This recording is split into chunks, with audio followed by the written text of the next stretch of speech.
यह भारत का वो कुंड है भगवान परशुराम ने अपनी मां के बाद अपने हाथ से चिपकी हुई कुल्हाड़ी से मुक्ति पाई थी।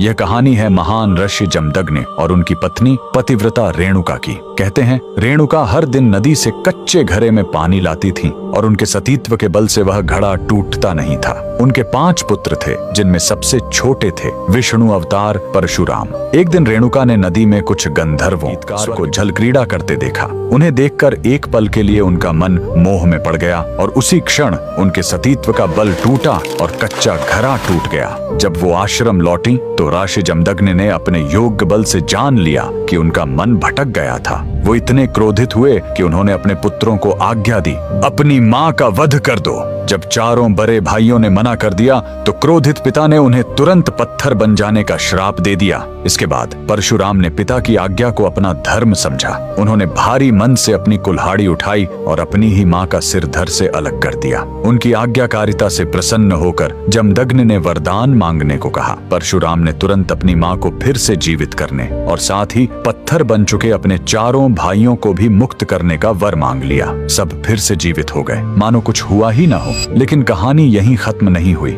मातृ हत्या का पाप उस कुल्हाड़ी पर एक दाग की तरह चिपक गया और वो उनके हाथ से अलग ही नहीं हो रही थी। उस पाप से मुक्ति पाने के लिए वह दर दर भटकते रहे, लेकिन कोई भी तीर्थ उस कुल्हाड़ी को छुड़ा नहीं सका। अंत में वह पहुंचे पूर्वी हिमालय की लोहित नदी के किनारे और जैसे ही उन्होंने इस कुंड के जल को छुआ, चमत्कार हुआ। कुल्हाड़ी अपने आप उनके हाथ से छूट गई। यही पवित्र स्थान आज अरुणाचल प्रदेश में परशुराम कुंड के नाम से जाना जाता है। आज भी हर साल मकर संक्रांति पर हजारों श्रद्धालु यहाँ इस विश्वास के साथ डुबकी लगाने आते हैं कि यह कुंड उनके सारे पापों को धो डालता है, ठीक वैसे ही जैसे इसने स्वयं भगवान परशुराम को पाप मुक्त किया था। भगवान परशुराम को दिल से मानने वाले सभी भक्त कमेंट्स में जय परशुराम जरूर लिखें।